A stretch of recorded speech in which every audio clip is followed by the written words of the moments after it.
मेरठ में थाली से रोटी चुराने का मामला आया सामने। रोटी चुराने वालों ने खड़ी कर ली अकूत संपत्ति।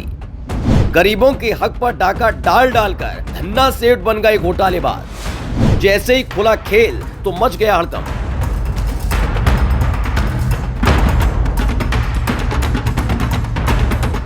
मेरठ में थाली से रोटी चुराने का मामला सामने आया है।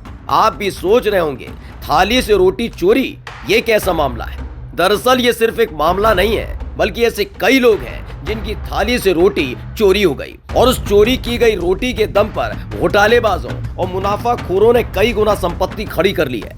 मामला मेरठ में राशन घोटाले से जुड़ा है। मेरठ में राशन चोरी का अब तक का सबसे बड़ा और सनसनीखेज खुलासा। जिसने भी सुना वो सन्न रह गया। दरअसल सरकारी योजना के तहत गरीबों को मुफ्त में राशन मिलता है। उसी राशन से वो अपने घर में 2 वक्त की रोटी खा पाते हैं। लेकिन मुनाफाखोरों ने गरीबों के हलक से उनका ये अधिकार भी छीन लिया और सरकार की तरफ से मिलने वाले मुफ्त राशन की कालाबाजारी कर दी। राशन की कालाबाजारी करने वाले मुनाफाखोर लगातार गरीबों के हक पर डाका डाल रहे हैं। ठेकेदार जीपीएस लगे वाहनों से प्राइवेट वाहनों में माल सप्लाई कर रहे हैं। बाजार में धड़ल्ले से सरकारी राशन की कालाबाजारी की जा रही है। मेरठ मंडल के ऐसे कई जिले हैं जहां पर लगातार राशन की कालाबाजारी होती है। यही नहीं, आरोप है कि मेरठ का खाद्यान्न विभाग भी इन माफिया के साथ कालाबाजारी करने में संलिप्त है। यही वजह है कि अब तक ऐसे ठेकेदारों और कोटेदारों के खिलाफ कोई कार्रवाई नहीं हो पाई है। हुआ ये है कि बुलंदशहर के जिला पूर्ति कार्यालय में लिपिक राजवीर पर कालाबाजारी के आरोप लगे। गौतम बुद्ध नगर के बंद होटल में भी सरकारी राशन की कालाबाजारी करते ट्रक पकड़ा गया। मेरठ के मवाना में भी 2000 कुंटल राशन की कालाबाजारी का मामला सामने आया। मोदी नगर में 100 कुंटल गेहूं और 210 कुंटल चावल की कालाबाजारी का खुलासा हुआ। बुलंदशहर में 3000 कुंटल खाद्यान्न की कालाबाजारी के मामले में कई लोगों पर बड़ी कार्रवाई हुई। यानी एक के बाद एक मामले सामने आ रहे हैं, लेकिन फिर भी ऐसे मामले थमने का नाम नहीं ले रहे। वहीं अधिकारियों की हीला हवाली की वजह से गरीबों की थाली तक रोटी नहीं पहुंच पाती।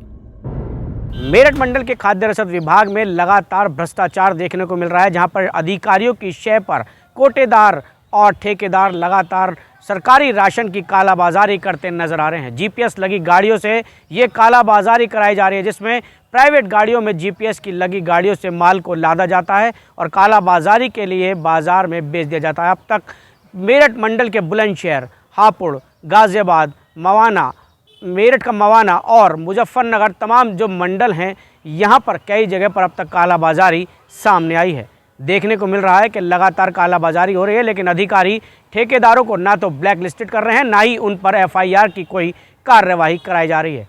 अभी ताज़ा मामला गाजियाबाद के मोदी नगर का है, जहाँ पर धर्म कांटे पर एक जीपीएस लगी गाड़ी पहुँचती है और उससे प्राइवेट गाड़ियों में माल उतार कर लगातार उसको कालाबाजारी करने के लिए बाज़ार में बेचा जा रहा है, जिसके साक्ष्य भी हमारे पास मौजूद हैं और हमारे कैमरे में ये कालाबाजारी होती गाड़ियां करती नज़र आई हैं। साफ तौर पर दिखाई दे रहा है कि जिन गाड़ियों से कालाबाजारी हो रही है वो विभाग में रजिस्टर्ड भी नहीं है और उनसे साफ तौर पर कालाबाजारी कराई जा रही है। हाल ही में जब हमारे सूत्रों से हमें कालाबाजारी हो जाने की सूचना मिली तो हमने मेरठ मंडल के आयुक्त जो हैं यहाँ पर खाद्य फूड के विनय कुमार, उनको सूचना दी। उन्होंने डीएसओ को जब इस मामले से अवगत कराया तो गाजियाबाद के डीएसओ ऑफिस से मामले की जो जानकारी थी उसको लीक कर दिया गया और कोटेदार और कालाबाजारी करने वालों ने जल्द से जल्द माल पूर्ति करने की कोशिश करने लगे, लेकिन देखा गया वो माल पूरी नहीं कर पाए और वहाँ पर सिर्फ एक छापेमारी का ढोंग रचा गया और उसको इतिश्री कर ली गई।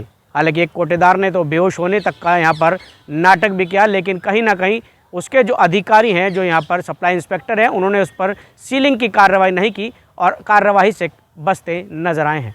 अब इस पर मेरठ मंडल के आयुक्त से शिकायत की गई है और वहीं गाजियाबाद के डीएम से भी पूरे मामले को उनको समझाया गया है। अब देखना होगा कि इसमें ऐसे भ्रष्टाचारी अधिकारियों और कोटेदार और ठेकेदारों पर क्या कार्रवाई होगी, ये तो समय ही बताएगा। Manish Parashar, DNM news, Meerut.